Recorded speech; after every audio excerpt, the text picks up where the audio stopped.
You'll have this and the notes. Yes, page. okay, all right. And then after I get through with the presentation, I have a 9-page handout that has the information.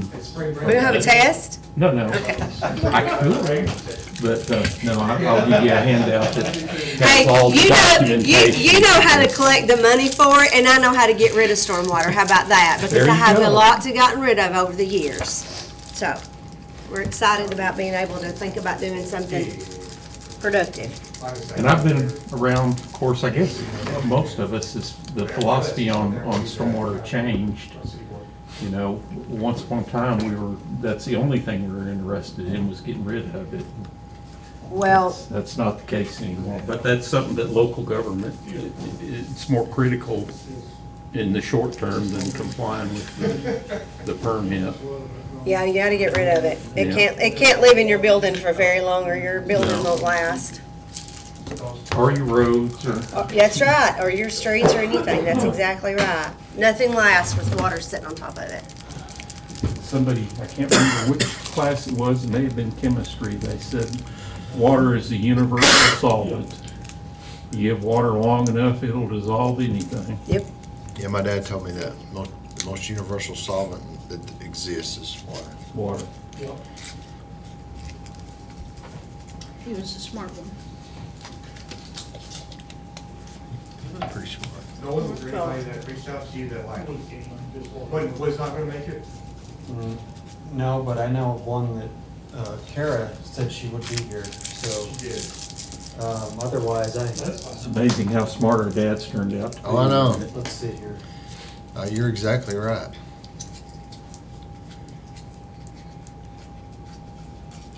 I haven't heard from anyone else.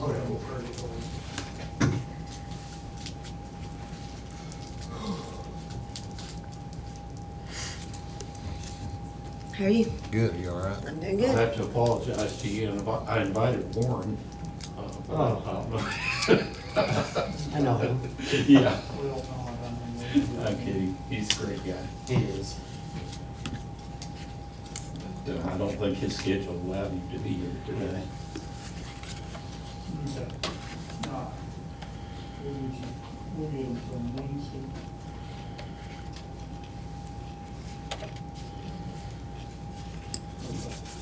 A few more minutes. Yeah, I think Kara, she'll be on the end over here to the right side. I think we're waiting on her. She said that she'll be here. That's fine. I think she's highly interested. This is the most important thing I'm doing today. I feel that. Places this week are heading back to Jackson. Me too, now that my grandbabies are gone. Really just like, I say meeting, she's just, Work on everyone, traffic studies can we go tomorrow, some? and For my meeting. at some point in time tomorrow, I can. More meetings. My sister-in-law and her husband are gonna be celebrating their 50th wedding anniversary this week. I don't know why.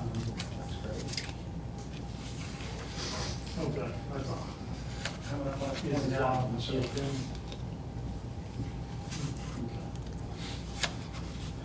Let's see, Eric, Well, he might be done by tomorrow. You'll be on 30 anyways. Yeah. Working on 40, I guess. Yeah. All right, where's that? Well, that'll work. All right, we'll see. And I can't forget to go feed the axolotls at school, The what? the weird axolotls They have those at our school? at Boyd, science teacher go to school, applying for them. And we got 3 of them. Why have I never seen those before in my entire life? You know when I saw them? Last year I was looking at funny What's that? t-shirts. Rango.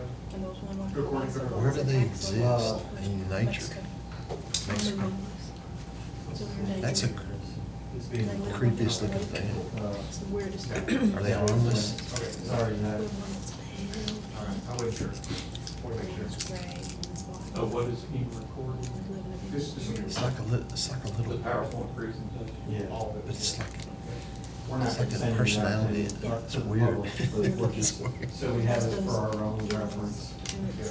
I found out years ago, I just have to go through when I was the with the city of teachers Paducah, out of town for spring break. our regular meetings I were feed them when she's gone. televised and our workshops were not.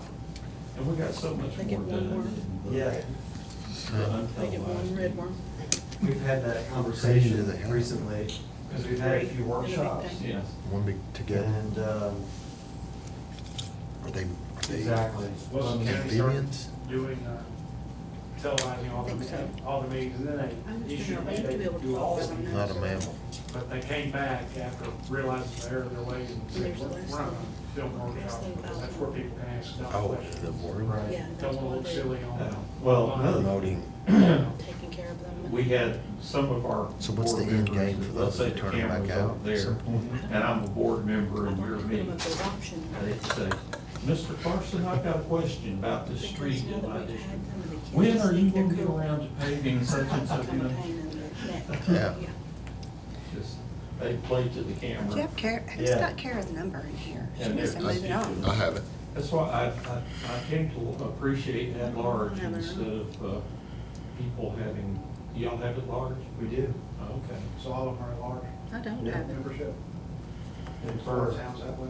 for the last few boards that we had, almost all the aldermen lived in the same neighborhood. It was kind of weird. Now they're more spread out, but Yeah.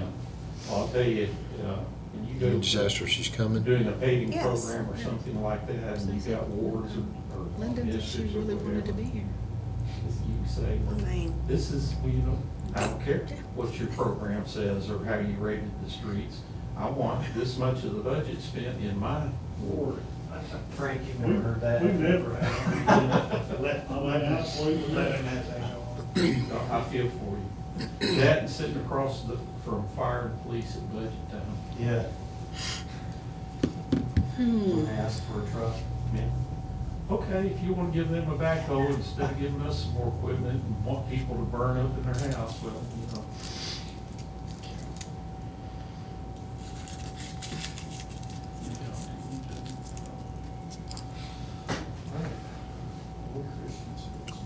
She said she's 15 minutes away. She's coming back from out of town, so to go ahead and start, she said.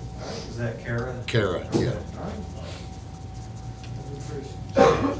That is up to y'all, I don't know what. yes, we need to start. We need to start. Okay. But she can catch up on the Yeah. recorded Oh, end. that's right, you recorded. Yeah, she can catch up on that end.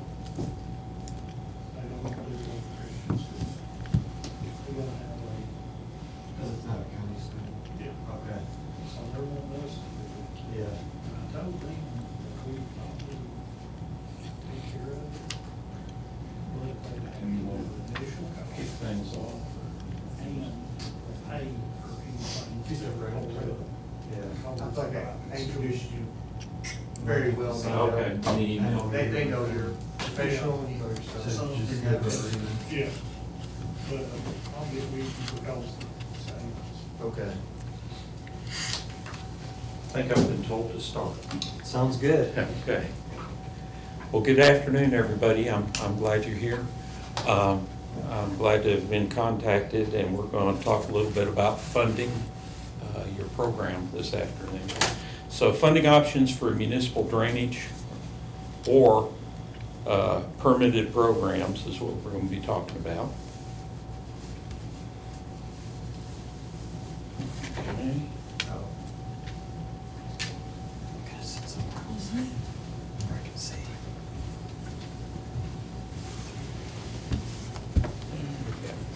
So, the original concern and the whole focus around design and running operations and maintenance for a drainage program was to remove the water and remove it fast, okay?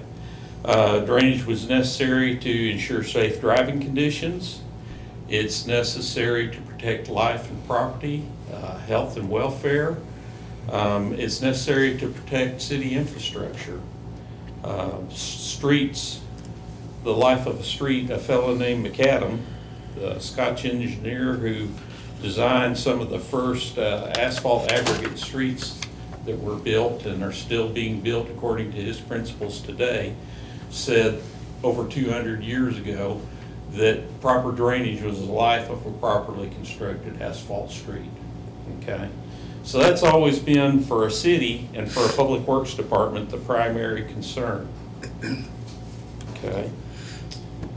Until at some point in time, they realized that all the pollutants that were getting into the rivers and waters of the state weren't coming from sewer plants and places like that.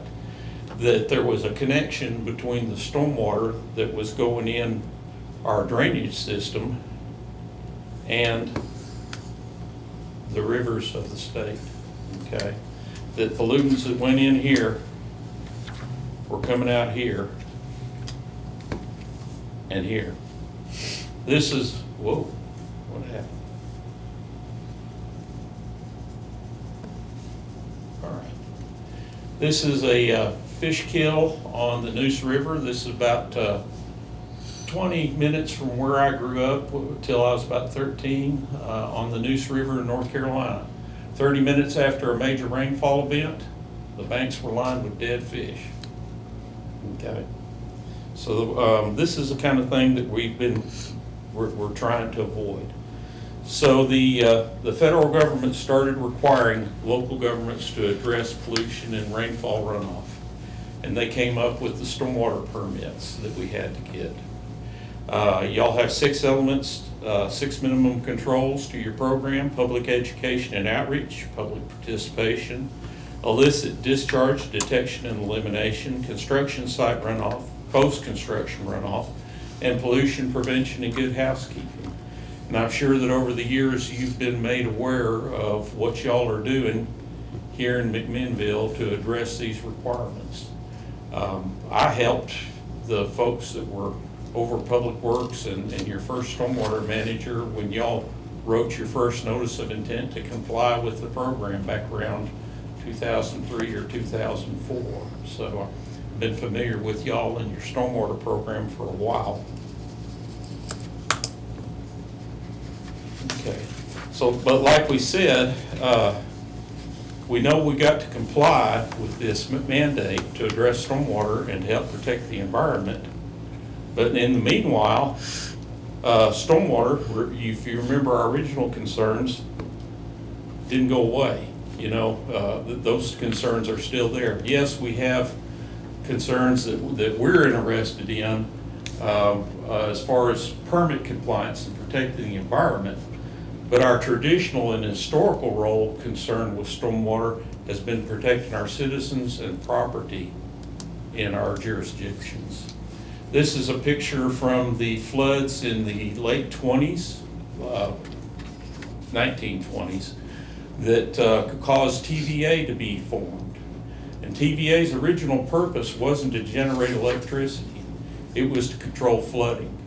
And after cities had 500-year rainfall events hit them and caused a lot of cities throughout the Tennessee Valley District to flood, they decided to do something about it.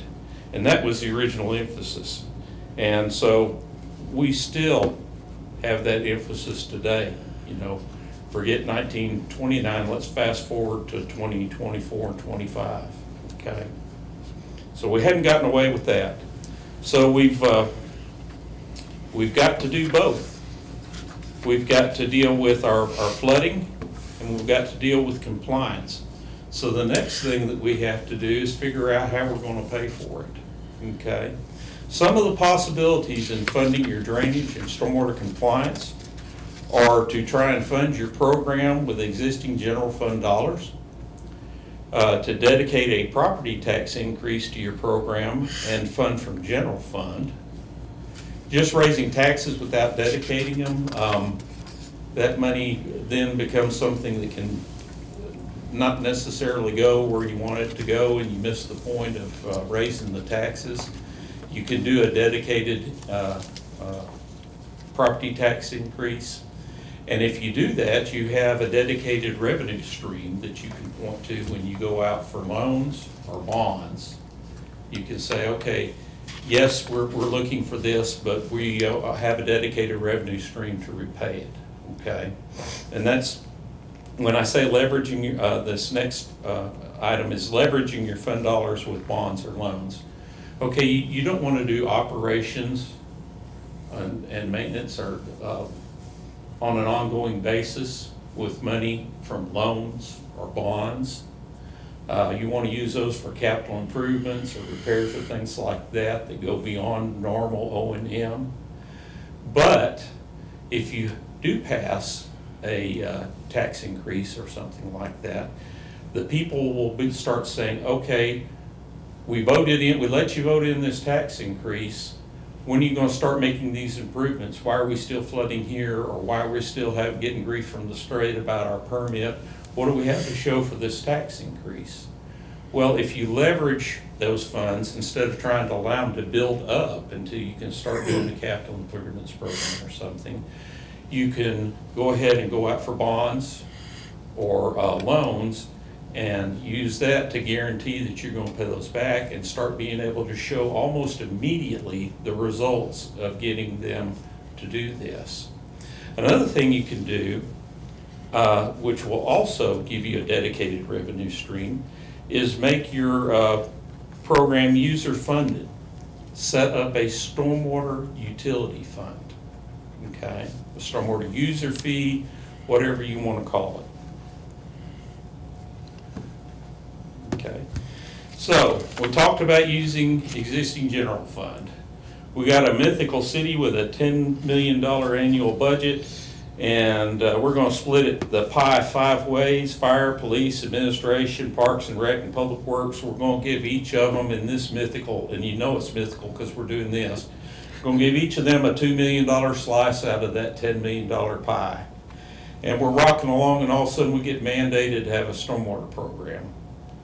So we say, oops, next year when we bring out our $10 million pie, we got to slice it 6 ways. So all of a sudden the 5 existing departments got about a 20% budget cut, okay?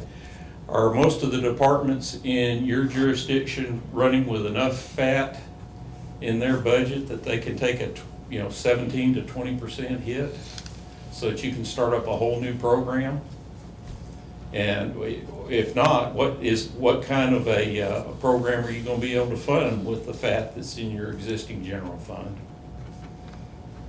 So most departments are typically, we find, are running lean already, and are seeking budget increases rather than being able to accommodate budget cuts and provide the current level or the future level of the scope and level of services that we need for our citizens. So fixed revenue sources, typically you have your property taxes, et cetera, that you already have. If you don't want to raise those, you've got to live within your means. You're going to have unforeseen costs coming up. And so when you get a situation like this where mandates arrive without additional funding, you have to look at what you can do. Are you going to reallocate funds? Do you have fat? Do you go back and change your scope and level of services to try and start up and fund properly a compliant program or to address emerging drainage problems? Most of the cities I'm working with across the state are having more and more drainage problems and are looking to see what they can do to try and reduce the impact of, call it climate change, call it whatever you want to, but we're getting heavier rainfall events over shorter periods of time periodically, and we're seeing more and more cities everywhere complaining about drainage problems. So what we decide that we need to do is have a bigger piece of pie. So now instead of a $10 million one that we're going to give everybody a smaller slice out of, we're going to go up to a $12 million one and do a general fund with a tax increase. And you can do a special local option sales tax or do a dedicated tax in Tennessee. There's not a special law for this, but under the local option sales tax law, there have been a number of municipalities across the state who have held referenda in which they've used dedicated sales tax increases for specific municipal purposes, and they have not been successfully challenged. Okay, so that's one avenue. Now, we talked about leveraging funds with bonds or loans. You're authorized in the Tennessee Code annotated 6821-1108 to issue bonds for stormwater facilities. And you don't have to be a permitted stormwater entity to do that, but y'all are, so there's no problem there. You're also authorized to do other things under the law to fund these. They authorize municipalities in 68-221, 208, and 209 to establish and collect user fees. And those can be allowed to support the payment to be a dedicated revenue stream for bonds and loans. And then the Clean Water State Revolving Loan Fund is available through the state of Tennessee. It provides low infrastructure loans. It ranges from 0% to below market, depending on your economic stability, your census data, ability to pay index. And I know your staff has been looking at this and thinks that you could get very favorable terms. Interest rates are fixed for the term or life of the loan. The maximum loan term is 30 years. And you can get anywhere from the hundreds of thousands to the millions of dollars under this program. It's available funds are available for planning, master planning, which I highly recommend before you get into an intensive capital improvement program, because you can spend a lot of money in one area and then find out that you've caused problems in other areas. And if you just do kind of a hit or miss approach instead of doing a holistic approach, you won't get the best use of your funding. So it's best to get a master plan and address things in a systematic manner to make sure that you get the best use of your funding. So, like I said, you can pay for planning, mapping, construction, and equipment. The equipment has to be integral and dedicated to the stormwater program. Pumps, backhoes, street sweepers, trucks, just whatever you happen to need, as long as you can show and defend that it's integral to your stormwater program. For construction or equipment, construction 20 to 30 years, equipment 20 years, planning or mapping 5 years. Okay. So John, this is, you're talking about the Clean Water State Revolving Fund now? Yes, State Okay. Revolving Loan Fund. Okay. Highly recommend it.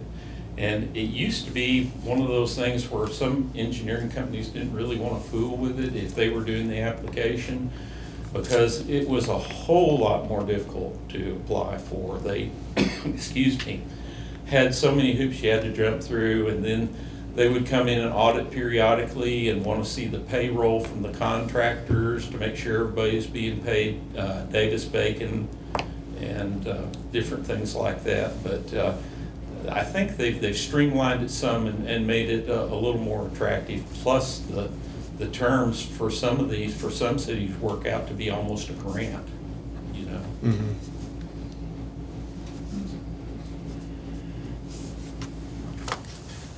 So, one other way that we talked about having a dedicated revenue stream to be able to leverage through loans or bonds or the state revolving loan fund was to establish a stormwater user fee.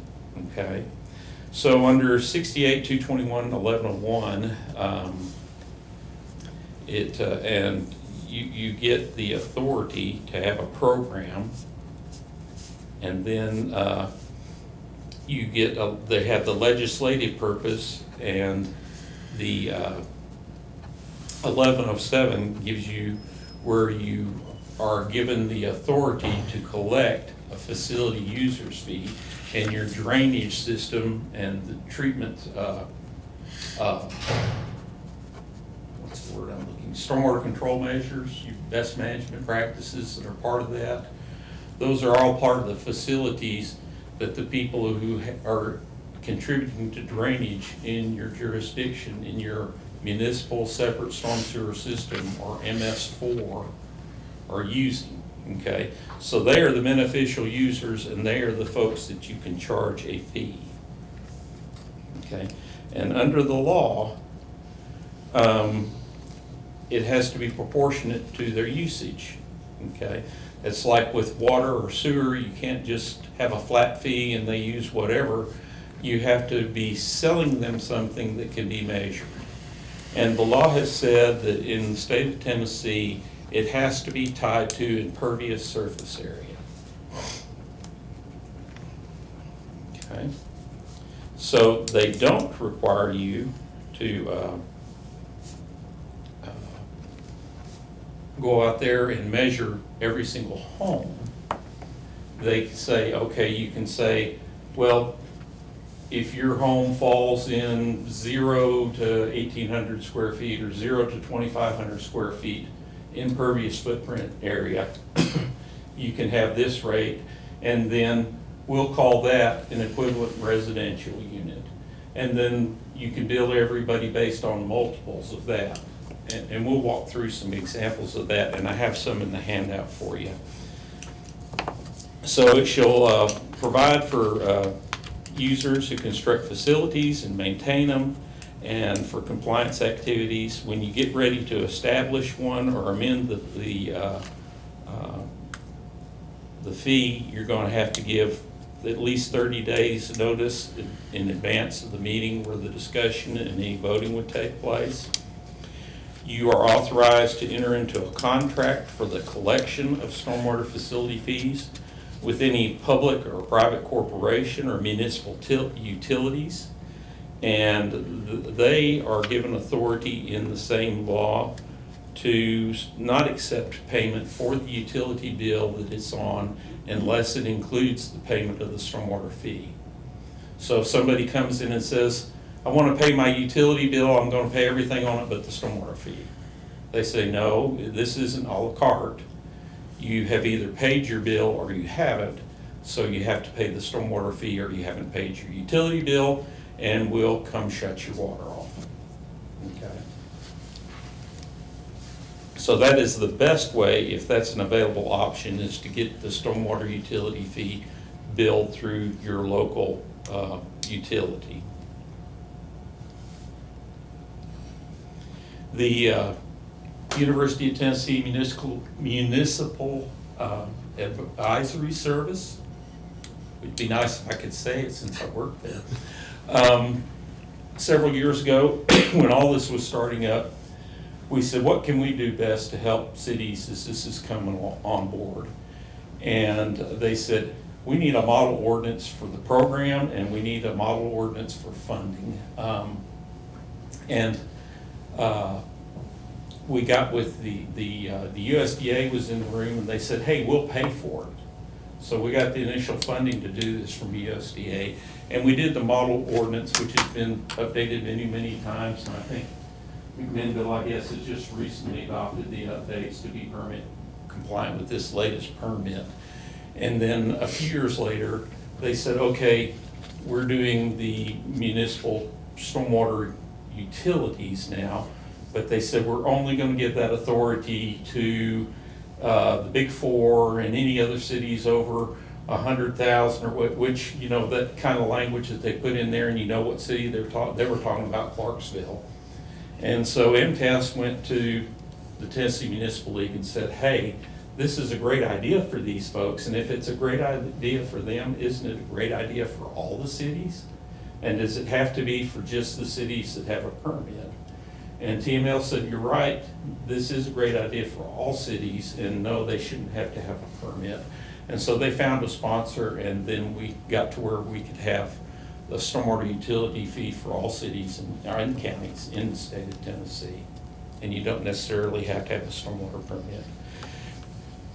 And we have, there's others out there, but we have a model ordinance that you can implement and a model funding formula for how you do that. All right, across the state of Tennessee, the last time we did a survey was 2021, and almost 50% of the cities in Tennessee that have are permitted MS4s in the state of Tennessee have a stormwater utility fee. 47.27%, 52.72% don't. There were others had with them in the works at the time. So those numbers, it's probably flipped by now. I have a question. Yes. That's specific to stormwater utility municipalities, or MS4s, No, or permitted permitted MS4s. That's the word I was looking for. When you have a permit, you're required to do certain things. Yes. So it kind of makes sense that more would be implementing this utility fee to fund those activities that are required under the permit versus. It's easier to sell when you talk to engineering firms and other folks, it's a lot easier to sell a stormwater utility fee if drainage, capital improvements, and maintenance is also being funded by that fee. Yeah. Okay? Because the public, a lot of them don't really see why we should be having to pay a fee to get our rainwater that's running off environmental to comply with this federal mandate. But they do understand they don't want their intersection to flood or have water in their crawl space or their basement or something like that. Yeah. And that's why I talk about leveraging your funds so that you can start knocking off some projects pretty quickly after you pass one of these fees or dedicated tax increases, so that you can say, hey, we told you this is what we're doing this for. Here's some things we're doing with it right off the bat. Okay.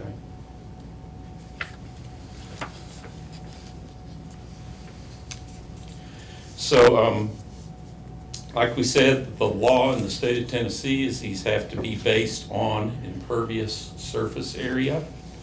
Your annual cost for your storm drainage system, if you're including drainage under this fee, which, like I said, we recommend that it not just be compliance, but it also be drainage. They're intertwined. The permitting, maintaining, planning, designing, reconstructing, constructing, environmentally restoring, regulating, testing, inspection of the system, management, administration, and the establishment of a reserve balance. So calculating that can be done in a simple, equitable manner. The annual budget that you come up with is divided by the total number of equivalent residential units, ERUs, within the storm system limit. So you figure out what your ERU is going to be. 2,000 square feet, 1,800 square feet, 2,500 square feet. And then you look at the total amount of impervious surface area that you have in your city, and you divide it by whatever size that ERU is. And that'll tell you how many ERUs you have. Then you take your budget that you've come up with, divide it by the number of ERUs, and that'll tell you how much the fee is going to be. Okay? Now, in some jurisdictions, they've done it backwards. They said, okay, we're going to have a stormwater fee, and Joville down the road, their fee is $3 a month, so our fee is going to be $2.50 a month. Take that and do everything you can with it. There's your budget, okay? Instead of finding out what their budget is to do compliance and to do the things you want to do with your drainage program, and then figuring out what kind of fee you have to fund that. That needs to be what drives your fee. So figure out get with Public Works Director, your stormwater people, and say, this is the scope and level of services we want to see. You tell us what it's gonna take to keep our inlets cleaned out, to where the intersections don't flood, what it's gonna take to do this and this, what's capital improvements we're gonna need to have our city like we think the citizens are willing to pay for. You give us a real budget that you can justify and defend, and then we'll figure out how to fund it.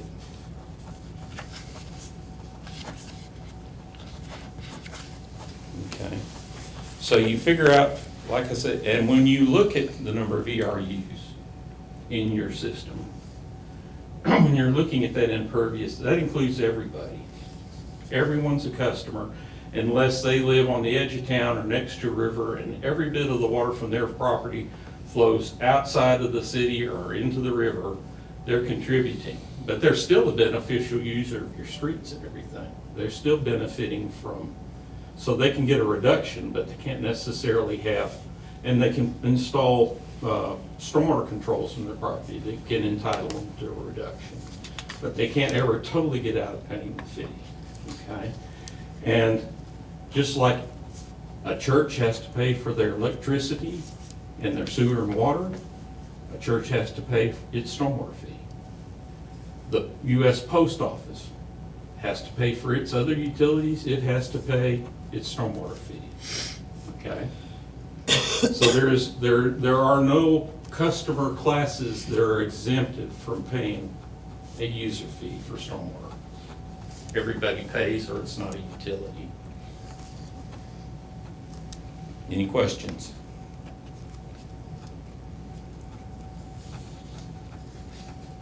Okay.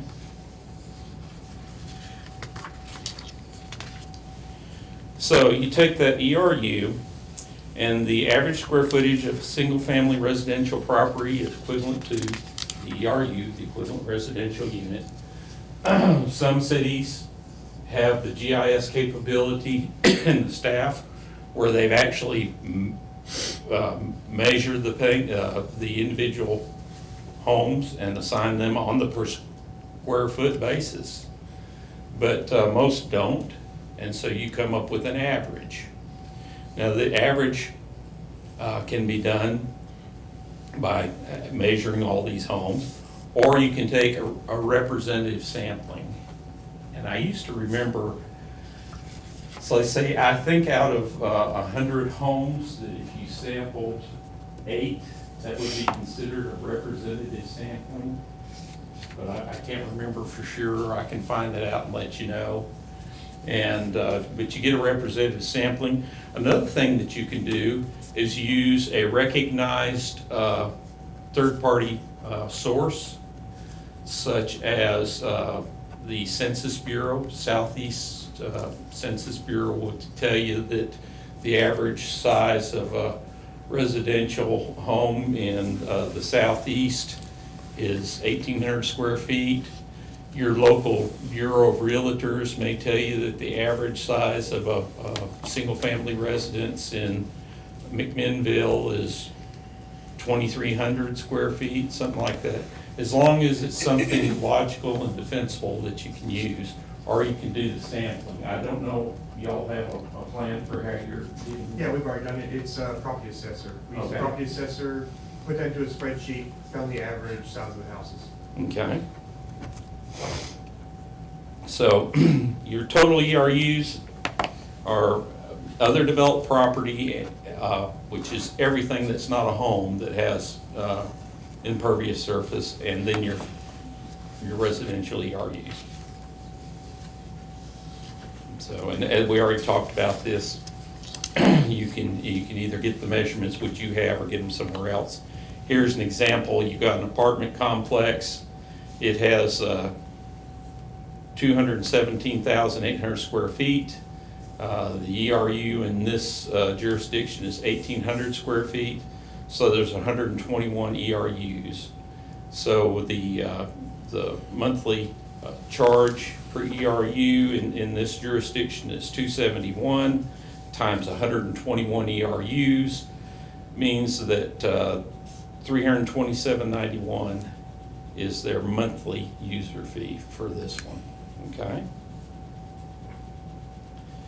And once again, this isn't anything new. There's several, half the permitted MS4s in the state are already using stormwater utility fee or user fee to fund their program. And a lot of the issues that you can come up with while you're trying to think this through, you're not gonna have to reinvent the wheel. Someone else has already solved them. We're conducting a survey right now through the Stormwater Association for cities that don't have their own utility department, to ask them how they are billing their clients and what do they do for folks that don't pay. So you can always contact us for any questions you have related to this. So, any other questions about stormwater or drainage user fees? So everybody's in, Everybody's in. no matter what your situation is. No matter if you're 75, or if you're a church, or if you're a nonprofit organization. If you pay an electric bill or a water bill, then you would have, it's a utility just like them in the eyes of the law. Same for federal and state government. John, Yes. two things from my experience as a county stormwater director. We do not have a utility. So if you have utilities that you control, you're already a leg up on some of the stormwater Yes. programs in the state. We funded our stormwater program at present in Wilson County, where I was previously, with a stormwater land disturbance fee and a construction review fee. We were using all of our review fees and stormwater permit fees when someone constructed something new to more or less quote unquote fund our program. The problem is that's a one-time fee. This utility fee stands to be an ongoing fee. And guess what else happens if you just have the one-time fee? Who wants to show up and ask for exemptions from construction and permitting fees? Churches, not-for-profits, things like that. So, and they shouldn't get them, and in fact, they didn't in our case, but it was one of the few fees they didn't get exempted from, in terms of building permits and stuff like that. But- Well, and one of the cities that in that county came to me and wanted me to do a presentation like this for them. And they were funding their compliance program strictly through development fees. And I said, okay, there's a couple of problems with that. I said, number one, at some point in time, you're gonna be built out. And those fees will go away, and you'll still have to have a program that you're gonna have to fund. I said, number two, development's going full speed ahead, everybody's blazing, you got more permits than you can go through right now. So what happens if there's an economic downturn and development slows up?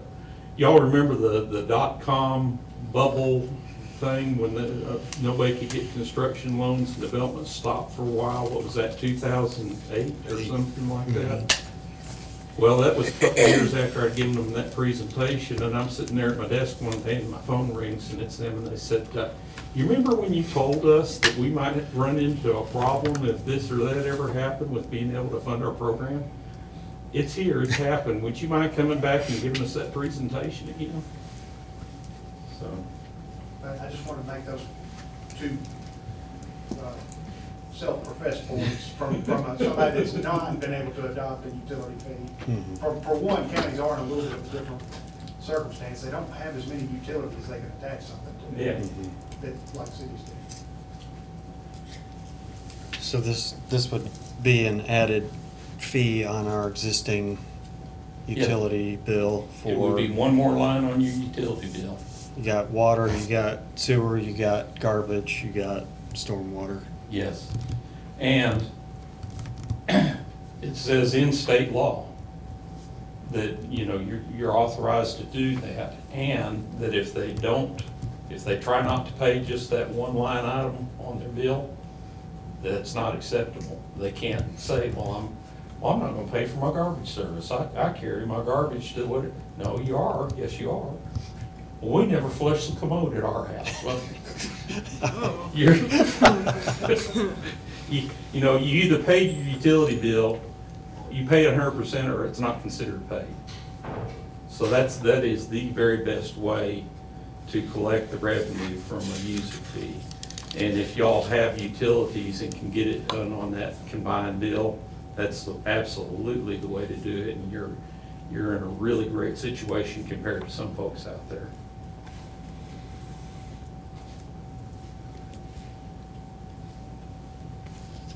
I know you had some things you wanted to.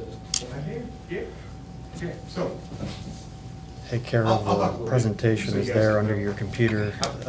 my stuff's more He's gonna considered email than it to bill, us. so I figured the question everybody would have is, how much, right? First thing we thought of. Yep. Yes. As it probably should be. So, the way we have it set up to be able to fund everything we want to fund, which is a total of $470,550. Since the average property, according to the property assessor, is 1,585 square feet, if you have a house residence that's under that, it would be $2.50 a month, or $30 a year. If you are above that figure, you're looking at $4 a month, so $48 a year, and, well, $1,585 to $2,500, $4 a month. And then if you're above the $2,500 mark, you're looking at $5 a month. So, Is that the size of your house or the impervious yeah, surface? based on your or- square footage. Okay, of the home, Of the home. not necessarily the driveway or anything like that? No, Okay.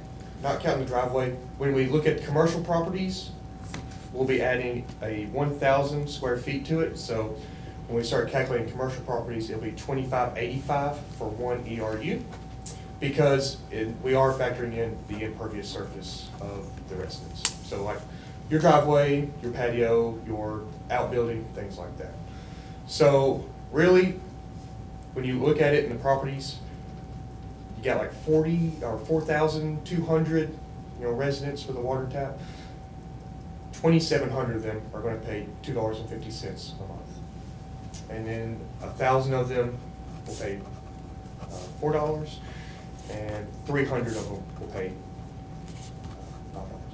So you're looking at, majority of people are going to see $30 a year for, in my opinion, a service that will far exceed that. Far exceed the value.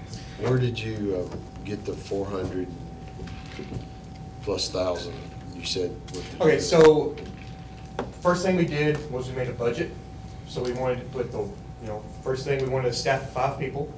We wanted someone to be over the utility. We needed 4 workers to be included in that. So we built a staff, we built our personnel, we built the supplies that we would need, just general supplies, not talking capital outlay such as your excavator, your dump truck, your stuff like that. So all this is a completely dedicated crew. All they do is stormwater. It's all they know, it's all they do, that's their job. They go out, they dig ditches, they put culverts in, they fix projects, they do capital improvements. That's what they do. And so we wanted to create the department to be housed in Public Works, and that's what they did. So you're talking personnel, you're talking supplies. The capital outlay is different, because that's a one-time purchase. So as Mr. Clarkson said, you do the state revolving fund, and based on our ATPI, our population, our at-risk that we're in the county, you're looking at 30 to 50%, per what I read, 30 to 50% on principal forgiveness. And we've done this before, we're doing it right now with the water department, same loan, they're doing it for all their improvements, and they're getting a lot of principal forgiveness back on that as well. 50%. Yeah. On like equipment? Yep. Okay. It's all equipment, stormwater master plan, all those things. Oh, Would wonderful. be included on that as well. Mapping, planning, Yeah. dedicated equipment, construction are all eligible. For the 30 to 50% forgiveness? Yes. Yep. Okay. 5-year repayment on the mapping and planning, up to 20 years on dedicated equipment, and up to 30 years on capital improvements. So are you factoring in what our yearly payments would be on the equipment that you would need into this $470,500? No, that's not factored in there. Okay, do we need to? I would say probably needs to be factored in there. But as I was creating this, it was strictly for Supplies and personnel, which is supplies, good. personnel, and stuff like that, Yeah. really. So are you gonna have to, are we gonna have to buy any land to help with this? I mean, What do you mean? well, Like, I think she's talking about like the project that y'all are doing right now. well, like some of the projects around, I mean, where are you gonna put water at that's on Lagoon Drive? I mean, how are you gonna, where are you gonna put it at? a lot of that, we're gonna find out in the stormwater master plan. Okay, That's what that's for. okay. So in engaging with several consulting companies that do this, we're able to, A, get a good range of prices, and find out what exactly we want a stormwater master plan to look at. We're talking, I mean, monitoring, maintenance, management, implementation, strategies, all sorts of different kinds of structural and non-structural BMPs. Changes to our planning to help when development comes in to be more cognizant of, when we develop things, how to manage stormwater, what it's going to affect, things like that. Talking with a lot of the consultants, it's breaking it down into different drainage areas in McMinnville, and maybe having for Lagoon Drive, for instance, maybe you have a little more stormwater restrictions out there due to topography, soil, things like that, and just moving around the city. So let's That say would you be have a much more precise approach to Yes. regulation. Yeah. So it's a lot easier to deal with them on the front end before they're built out Yeah. than to Yeah. try and go in after you've built the problem Right. and retrofit for it.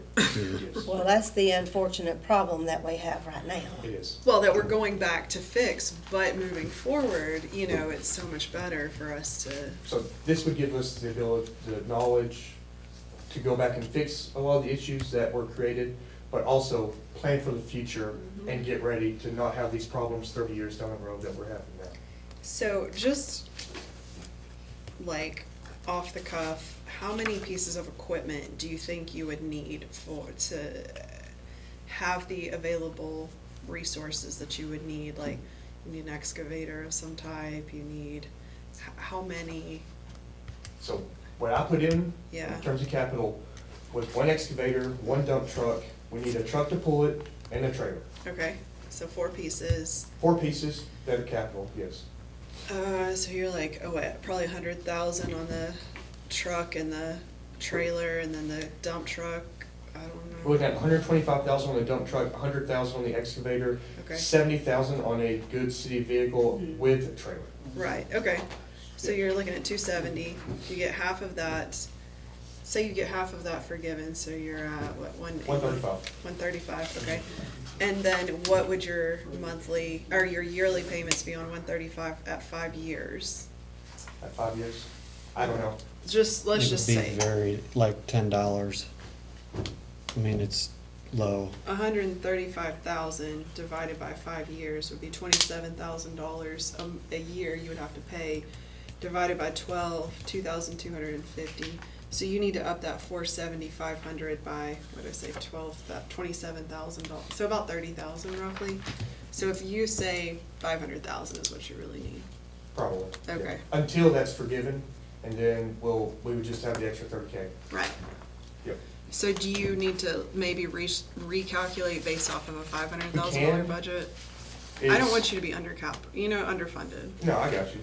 It would be, I wouldn't want to do much, I wouldn't want to do anything to the residential side. Up the commercial maybe. It would be the commercial side that I would want to do something to, because Okay. at the end of the day, if you own a business, sorry.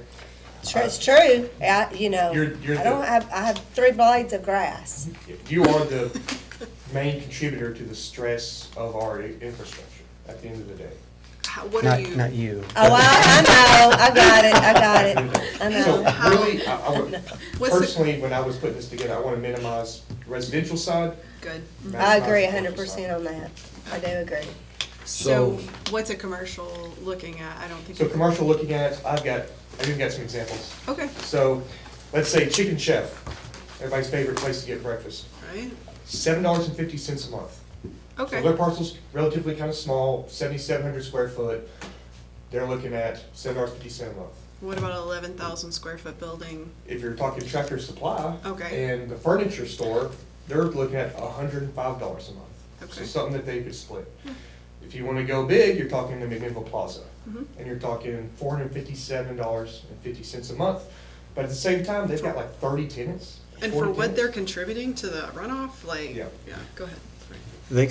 They have an incentive now to reduce that, so they could come in and put planting islands Yes. within the Nice. sea of asphalt Yeah. and reduce their Yes. contribution.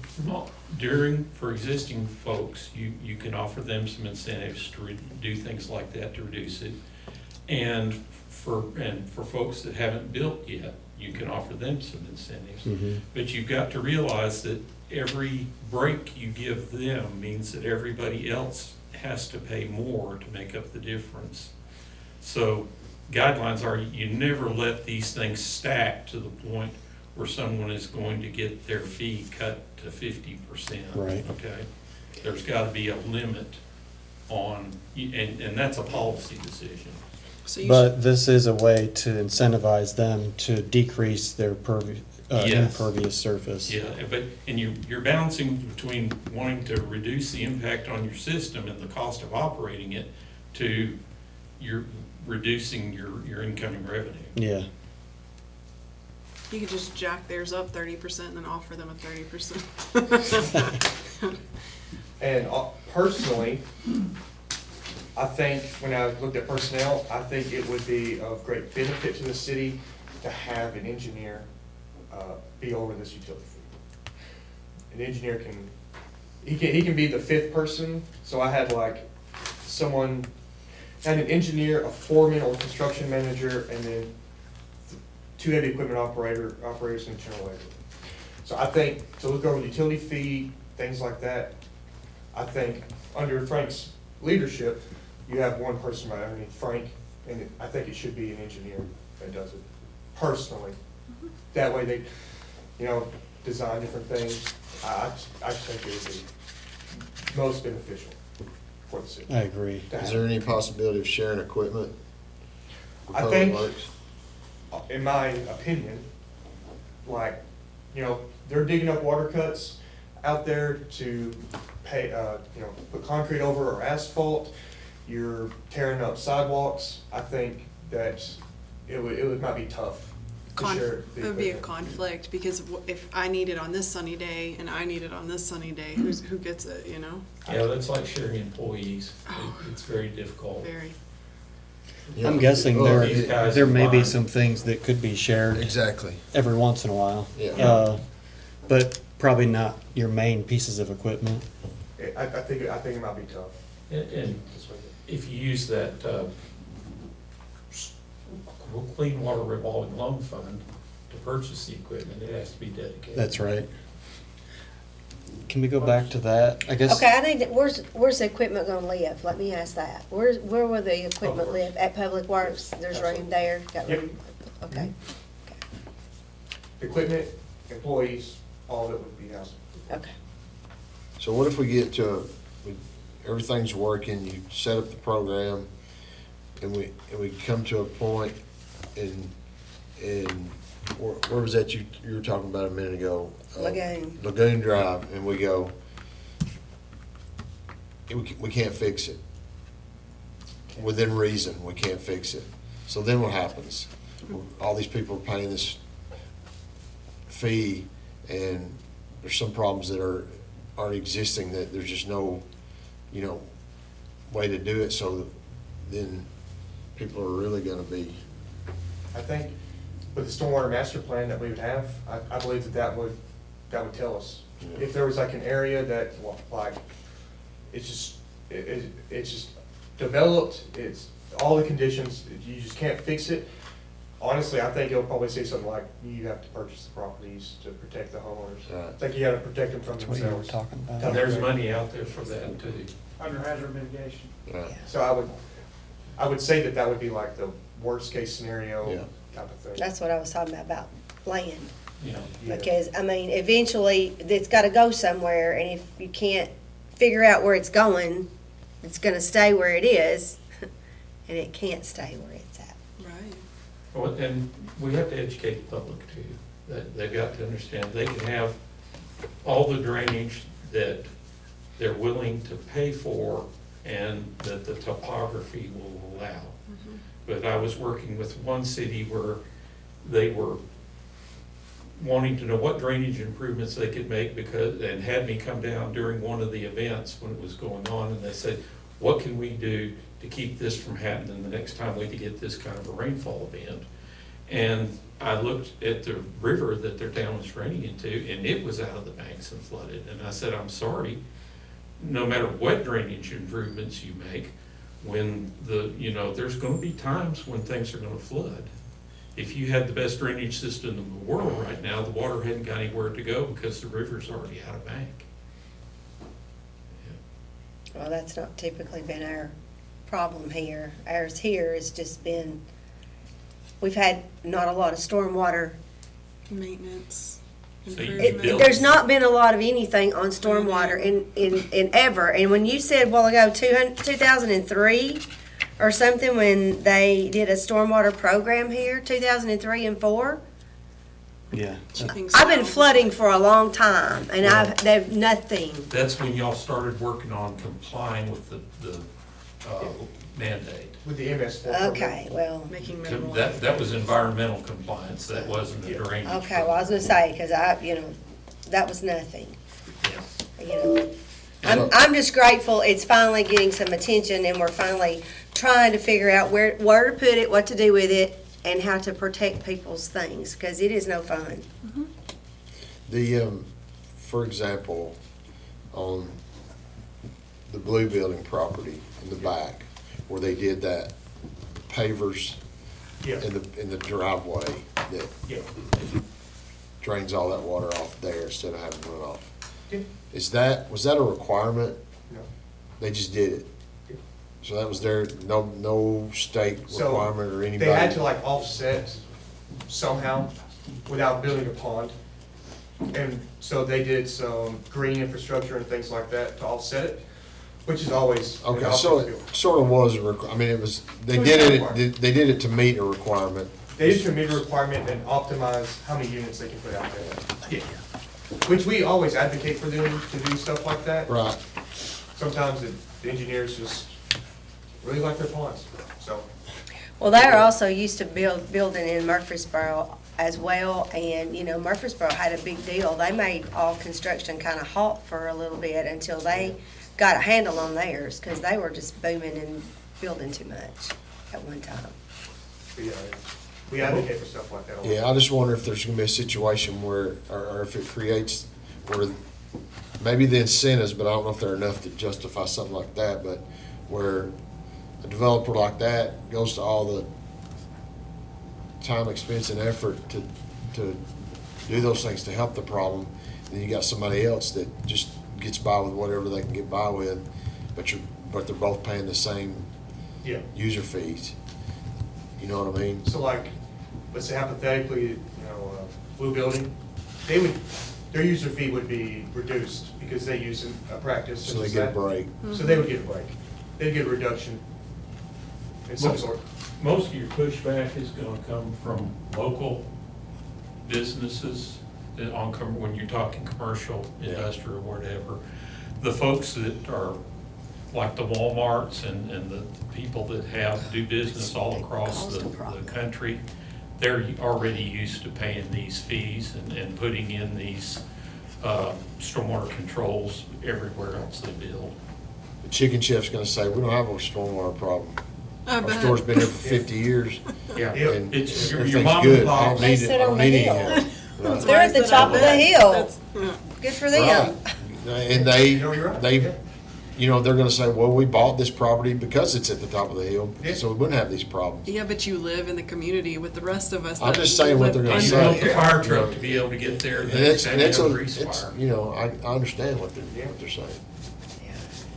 Yeah, we'll be getting there. Yeah. But we also have to advocate that you live, the whole thing is that, yes, if I owned 50 acres of my own property, then I could dictate where the water went. But we all live next to each other in the city. I mean, we've got to get along so that your water doesn't run into my house and vice But what versa. we're saying is if their water's not creating a problem anywhere already, and they're going, you know. You get residents that say Yeah. that too, that are like, I don't have stormwater issues. Right. I'll never have stormwater issues. Why do I have to pay? You're probably creating them somewhere Thank you. downstream. Because you're the That's problem. why. The other thing is the drainage, that's why you like to incorporate drainage system into this, besides just complying with the mandate. Everyone in the city is a beneficial user of the street system, which has to have a drainage network to support it. So any funds that are spent on drainage maintenance or capital improvements for drainage are helping everyone that lives in the city. When you want fire, police, EMS to show up at your house or to be able to get to work or school or whatever, they're beneficial users of your transportation network, which is supported by drainage. Also, I wanted to add, there are some exemptions to this. So like, any water tap that's outside the city limits but receives city water are exempt.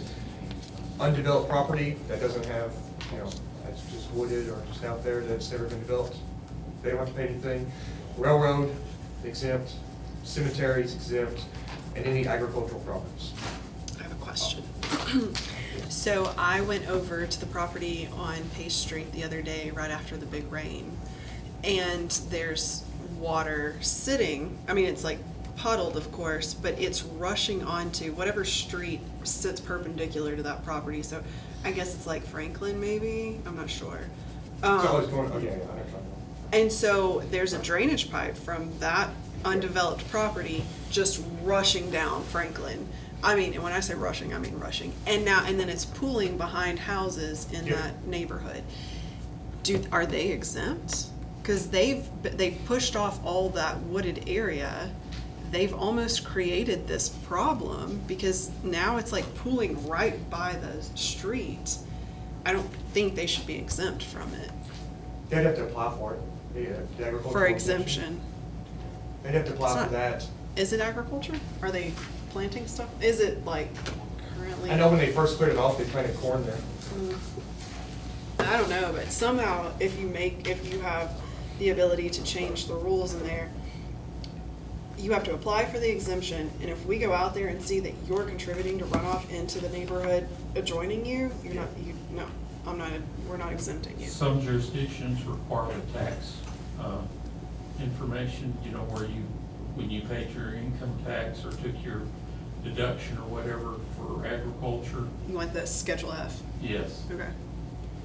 That's a good, Are you talking about where the development is? where we voted against that development. Right, but that's a development, so they're not exempt. I thought it was further down. Oh, No, like the property that they wanted us to Oh, okay. rezone. I'm sorry, I misunderstood. I yeah, thought it was further they're not down. exempt. I mean, Yeah, they're not exempt at all. Okay, Yeah, they altered that. They're not exempt. that's what my, The property next to it, there's a pond kind of there, and they've grown corn, it's a huge field. They would possibly be exempt Okay. from it. let's just make sure that we determine if they are or aren't, because there's contributions coming from all over, and I don't want them to be exempt from it. Yes. Is the Civic Center gonna be exempt? No, Okay, no. They pay a water bill. yeah. And the warehouses, the Self-storage. yeah, the storage units, they pay a water bill too, right? Even though they're storage, okay, all right. Yeah, and we. They got a lot of concrete So with there, those commercial industrial properties, we will measure them yes. using our GIS, and based off that, calculate their ERUs. If they disagree with us, we've got the technology to go out there and measure it, ourselves. If they were to challenge or appeal what we have them listed as. How long would it take for you to implement this assessment for the commercial buildings? Like measure them all? Yeah, like, say we vote and say, okay, we're gonna create this enterprise system. How long does it take you to then figure out which bill gets which rate? It's hard to put a timeline on it. It's a lot of properties. Yeah. I don't know. I would be apprehensive to give you a hard timeline. That's fine. I think maybe if y'all are seriously considering this, I think you might want, to think through that, just so that you have an idea, so we know. Yes. Not today, but later. Yeah. Anything? I'm trying to think if I got any other stuff in here that you might be interested in, or whatever.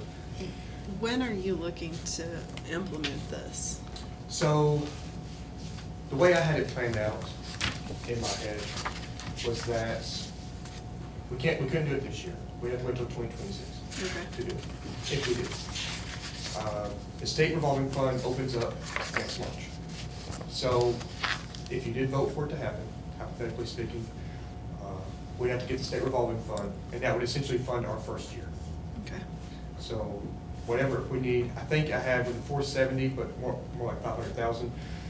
With the equipment and the master plan, you're looking closer at like $900,000 probably, Okay. because the master plan is like 200K.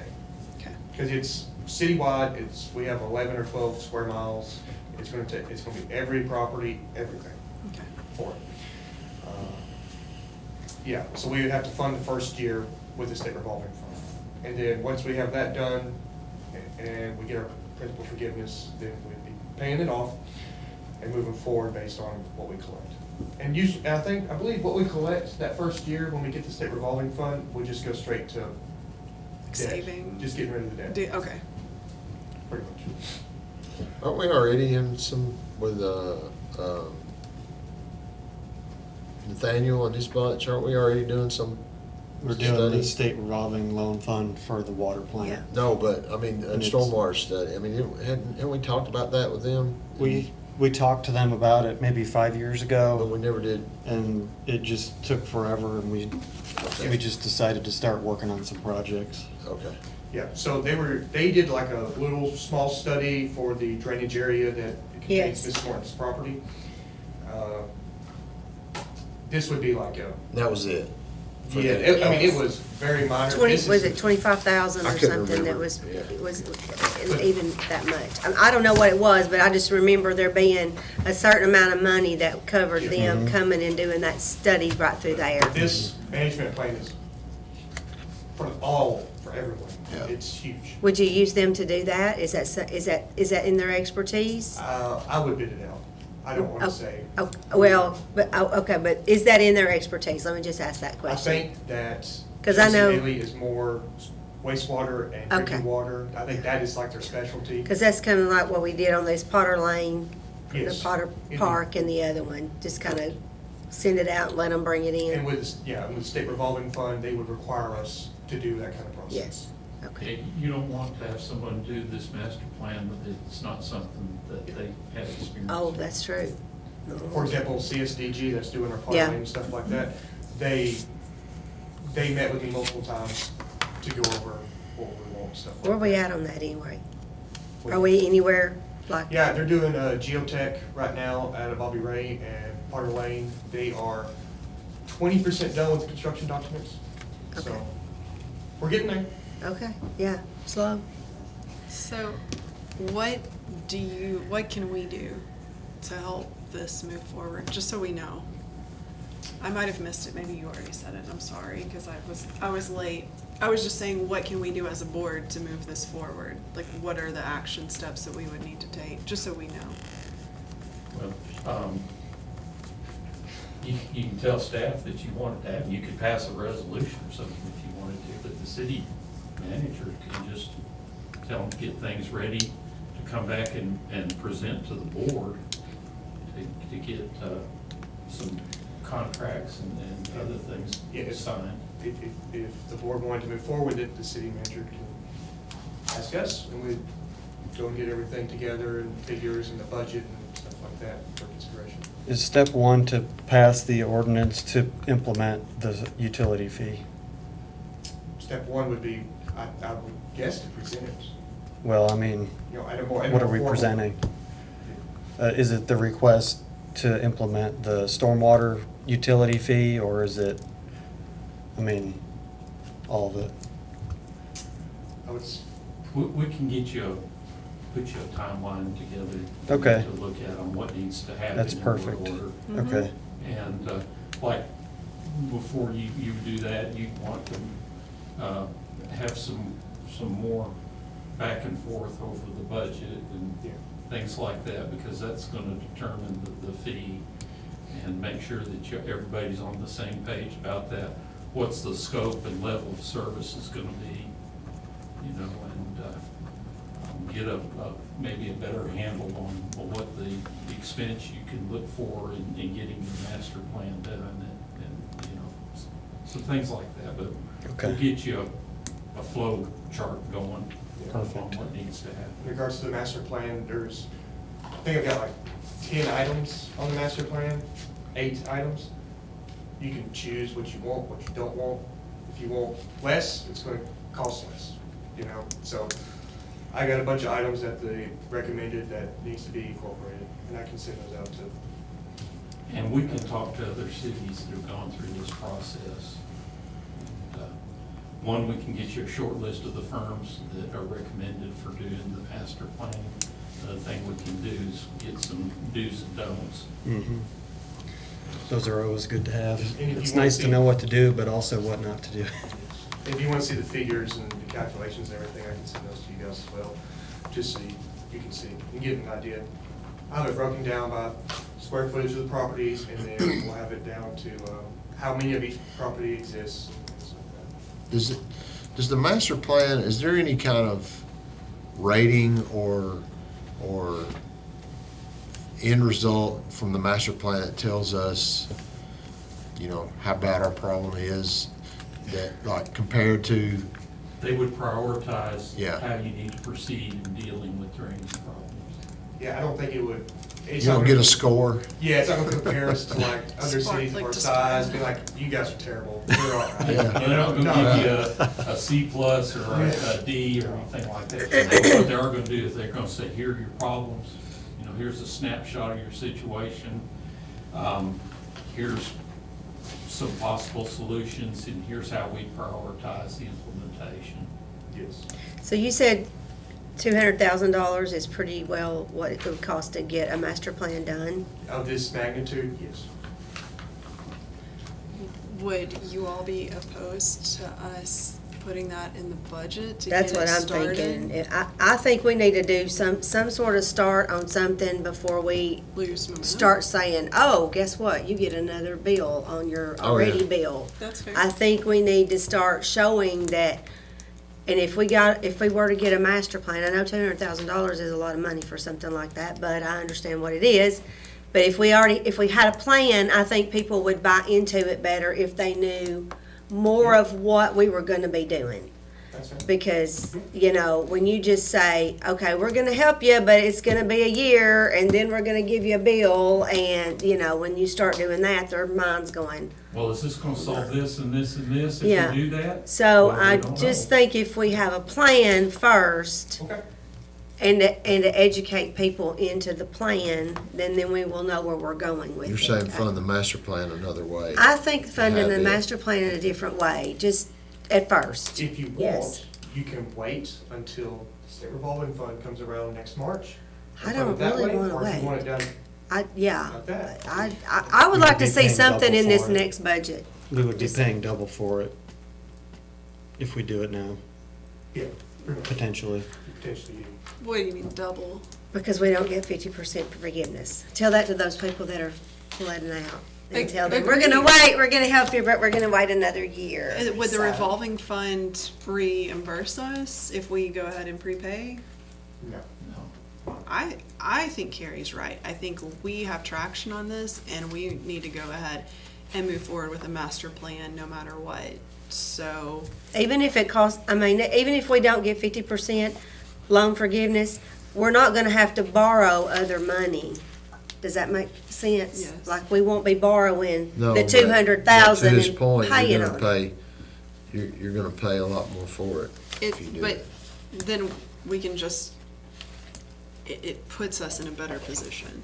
Well, pass you got it. something to hang your hat on. Yeah. When you're trying to explain the need for this going forward. We'll bring it up in whatever committee you're in, when the budget things start. I mean, we've come off of a Streets and percentage sanitation. and, I don't know, we'll see. We do need to look at the money, for sure, but I just think it's a better sale if we have a plan and people can see that we're actually. I totally finally agree gonna with do that. something. You're right. We're finally going to maybe get a handle on this, and then they'll be like, okay, I get it. No, then they're gonna go, another plan?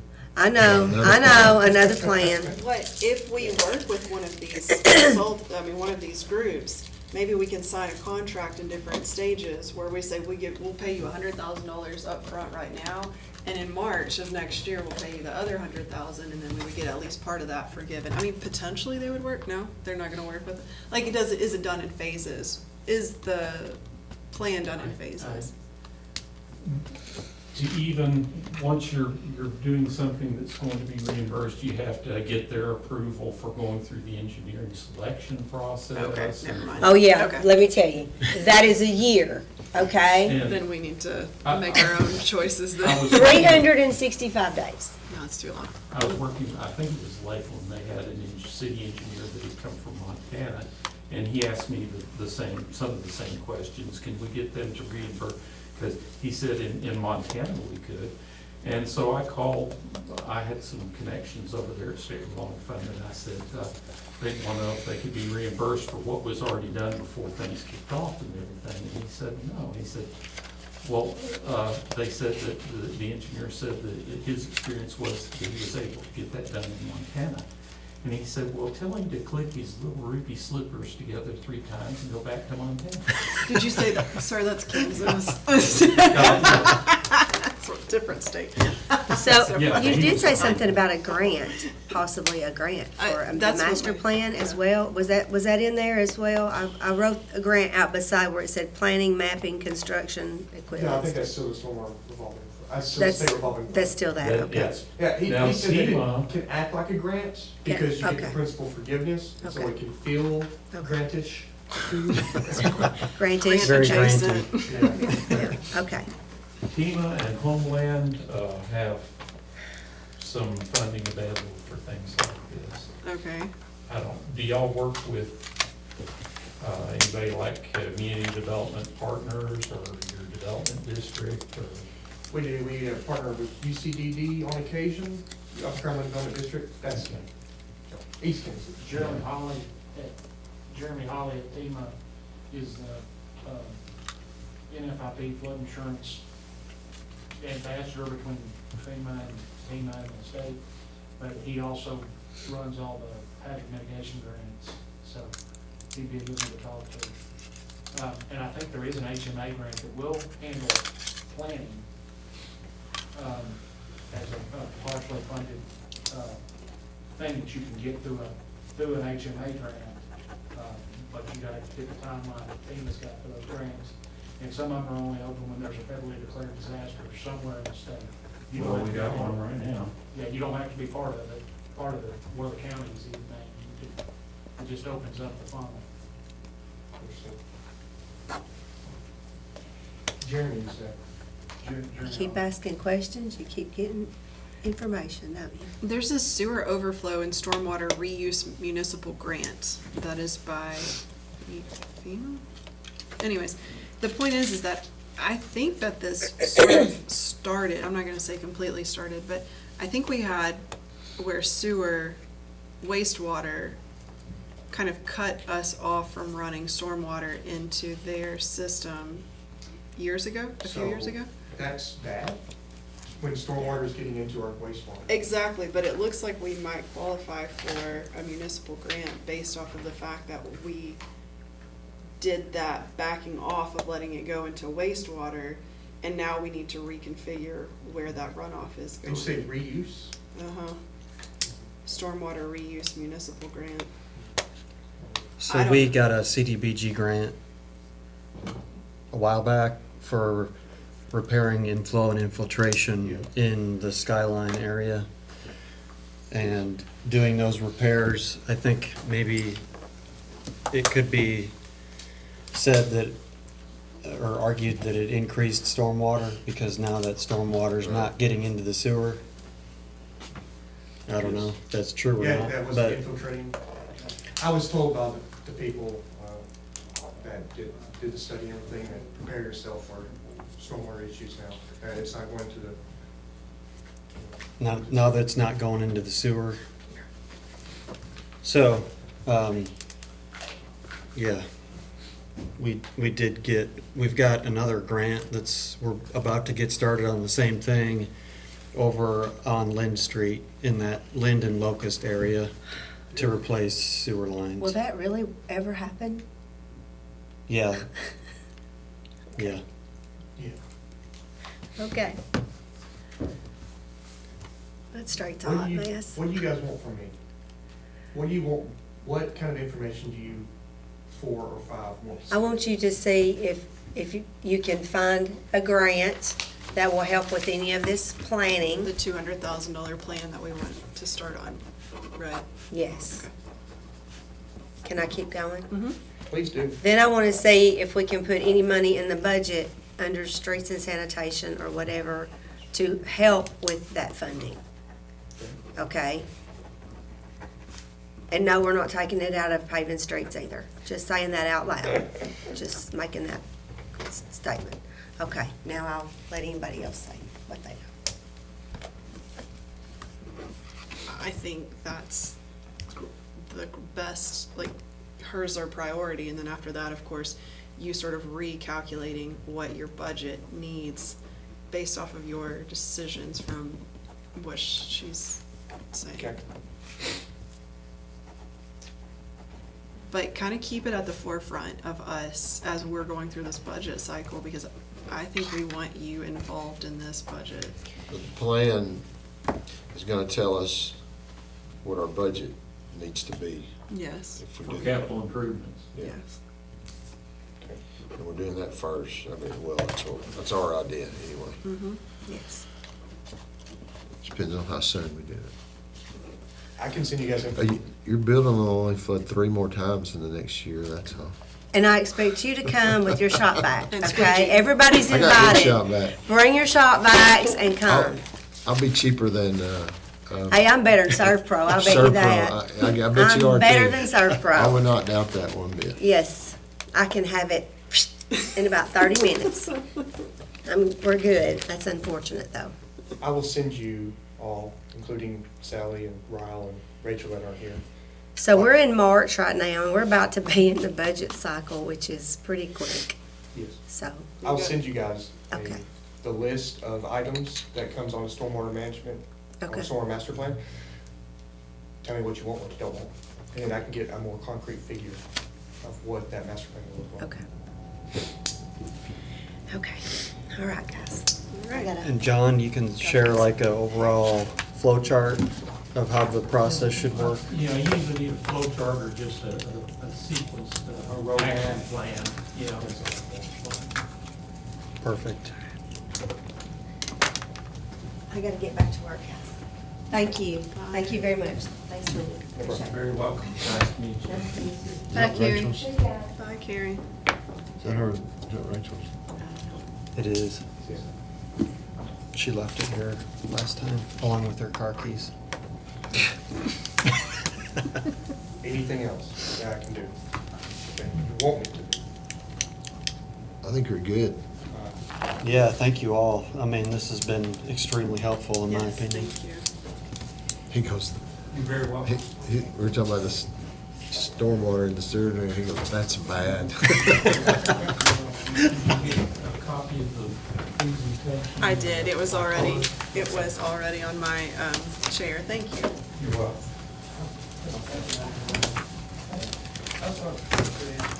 I need to respond to your messages. I haven't sat down all day.